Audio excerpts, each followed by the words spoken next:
just to quickly recap what we've done in the first 3 lessons, we looked at the shape of E. Okay, so it looks like an E major, and the guitar is a transposing instrument, blah, blah, blah, blah, blah, blah. This time we're looking at the shape of D. So again, we have our imaginary barré kind of here, and if this is D, this is E flat, E, F, F sharp, and G. Now, let me stop there 1 second. I could go on and on. Because now we have, since we practiced the first 3 lessons, we kind of practiced them in G. Now you can see that there is an horizontal evolution. This is G. Also, this is G. And now our studies are taking kind of 2 directions at the same time. That's why I say this is a little bit of a cornerstone. Because now we're going to study vertically on the guitar. So we're going to study progression like, say, A flat into F. And we have a bunch of exercises for that. But also we're looking into moving in the same key horizontally on the guitar. So a bunch of exercises which are just in G, like they used to. And to that we're going to add. So in other words, we're going to be able to play all the chords without going anywhere, or the same chords across the entire guitar.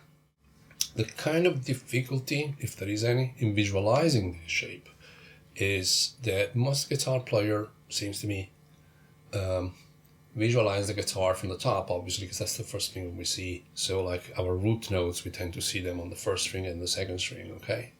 Now this particular shape has its root note on the 3rd string, okay? In fact, that's the D in the bass, okay? So in a way, when we're playing this shape, that's our root note, is right there, okay? In a way, studying the E shape is a little bit easier because that's where our root note is, and we tend to visualize them quite quickly. So we know that's C, okay, because that's C, or we know this is A because this note is A, or this is F because this note is F. We tend to struggle a little bit more in visualizing this as a G, this as an F, this as an A, and I can go on. Try and avoid the visualization, by octaves. What I mean by that is you're trying to get A in the shape of D, and you look at this guy first. From this guy, you deduce this guy, so it's octave, and then you have your shape. Again, you want to try and avoid this, the brain having to do 2 steps before it gets to where it has to go. So in terms of theory, there is not much that needs to be really said that we didn't already say in the first lesson. So if this is the first time you come across one of my videos, I suggest that you kind of start from the beginning and you look at lesson 1. Because in a way the theory is exactly the same. What changed is the shape. Obviously, we're still dealing with the Ionian. So a scale that has 1, 2, 3, 4, 5, 6, 7, and then when we do the arpeggios, again, we'll have a vertical stretcher. Now, what we need to understand that obviously the intervals, the numbers, they change the position, and also the fingerings that change the position. I just wrote it twice so that you can actually see where the D shape is, okay? And as I said, it's important that we learn how to visualize this root note as a reference, okay, to build our chords, especially in the future. Here I combined both shapes, okay, so you can see how we're extending across the neck. Let's imagine this is a G note. Let's say that this is fret number 3. Now we have our shape of E that we studied in lesson 1, okay, but also we have our shape of D, which is what we're studying now. And we can see how they connect to each other, okay? If you want, this is a good time when you want to pause the video eventually and kind of write it down yourself. It always helps your brain. Also, if you look at this horizontal view, we also see how we can apply an approach, so-called 3 notes per string. And in the PDF, I discussed where some advantages can be in also exploring that possibility, but from at least for now, 7 1 2 3 4 5 6 7 1 2 3 4 5 6 7 1 2 3. That's 3 notes per string. or 1, 2, 3, 4, 5, 6, 7, 1, 2, 3, 4, 5, 6, 7, 1, 2, 3, 4.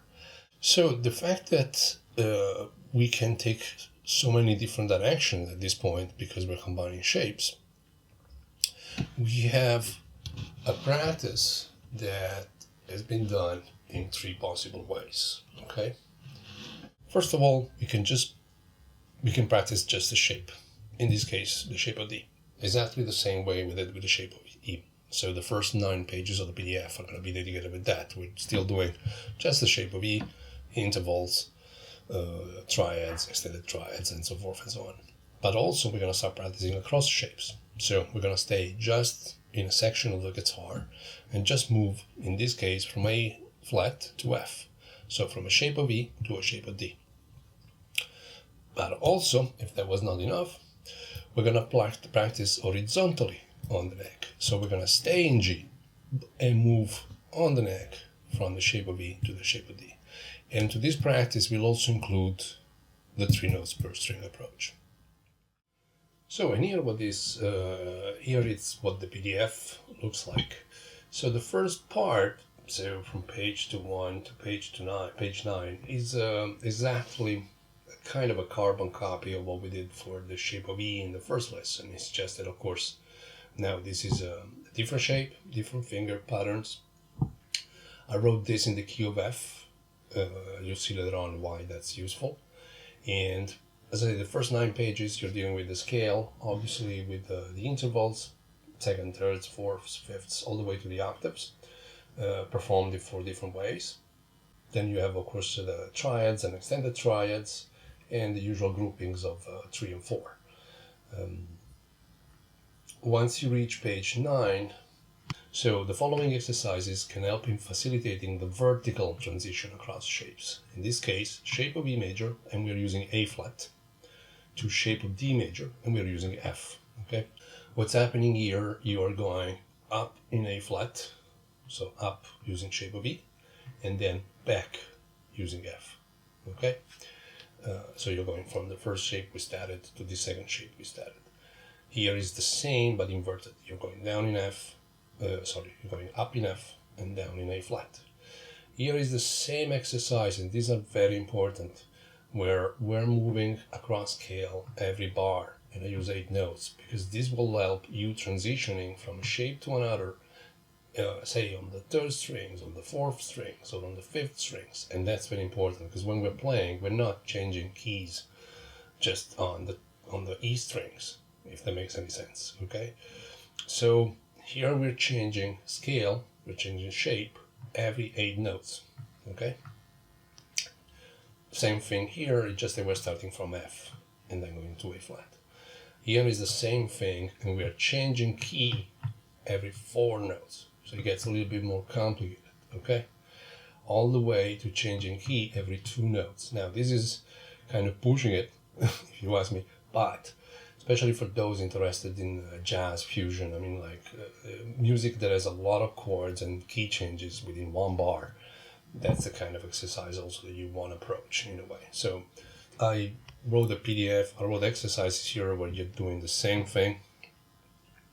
Interval thirds reversed, alternate A, all the intervals are the same thing you kind of done in the first lesson and in the first 8 pages of this PDF, but now it's applied to I'm changing shape. After all the intervals, again, these are all the intervals, then you have triads, extended triads, group of 3, group of 4s, and always changing every 1 bar. Now at page 18, instead, you have the exercises devoted to practice the same key. In this case, I use G, the 2 shapes, the transition in between, the horizontal transition on the guitar. So you're just basically going from G in the shape of E major to G in the shape of D. So this is going to be fret 3, this is going to be fret 5, okay? And you have exercises.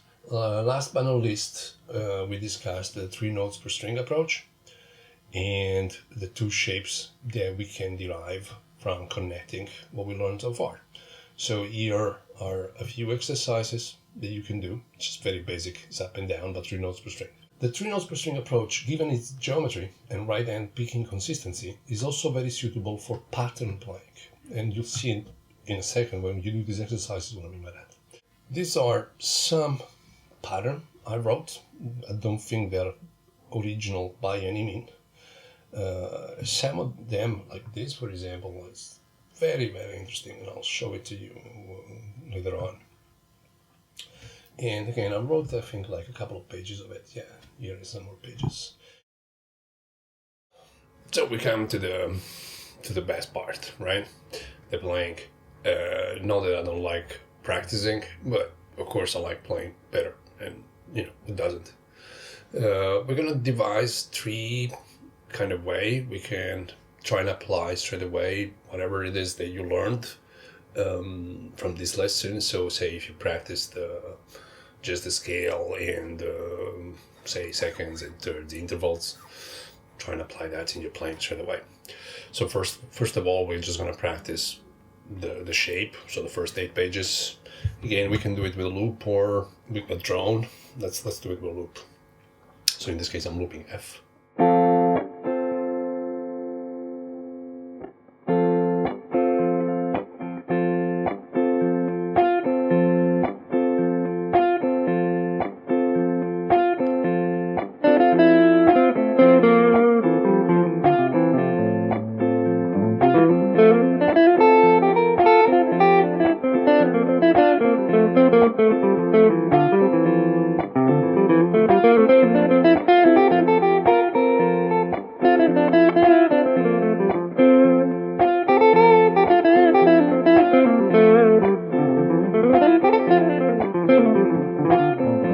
Anything that you feel like, you know.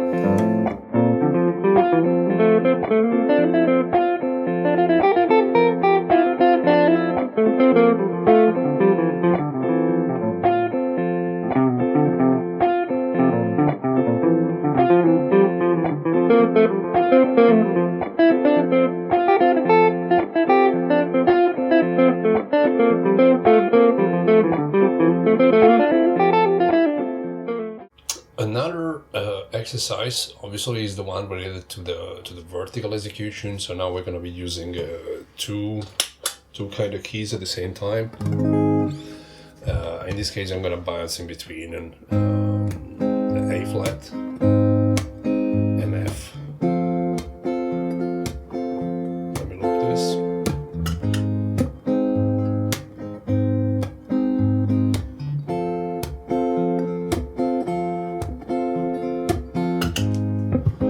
So A flat,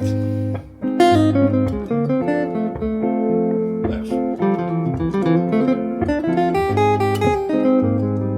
Now I guess you see why I liked that kind of progression. It's very musical.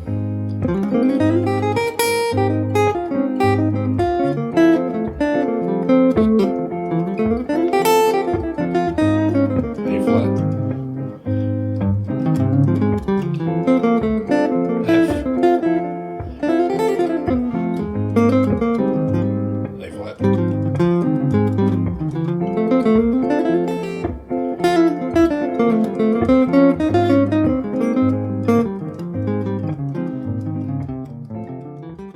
Spend I don't know, 1 hour on this. It's actually fun. I like this interval. It's a flat 3 interval. So basically we're playing.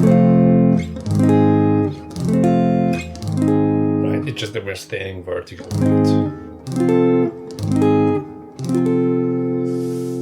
Now the third exercise that we can do instead regards page 18 on the PDF. So we're looking at the same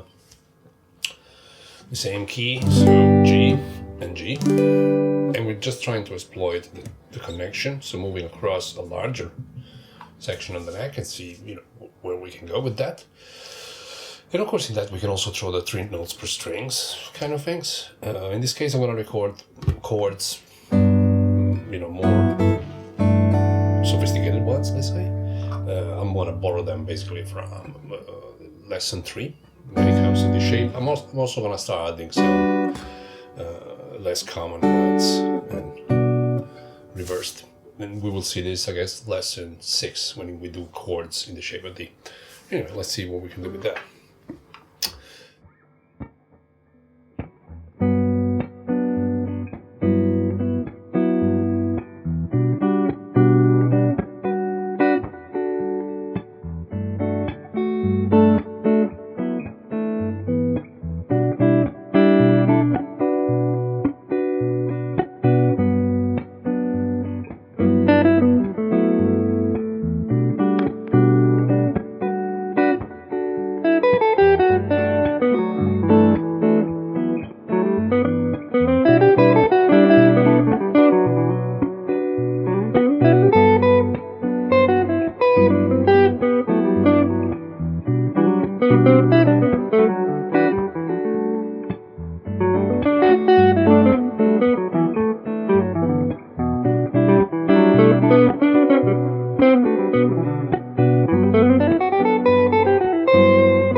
This is the alphabet. So in the first lesson you learned letter A. Now you learned letter B. All those intervals, triads, etc. exercises are now you're creating words, little words, which hopefully in time become phrases. These are like fourths. I like them.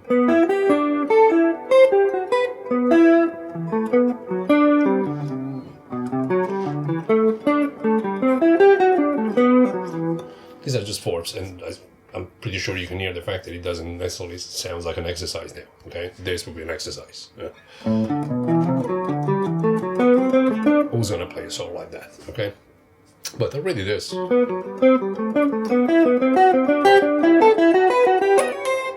is kind of almost like an exercise.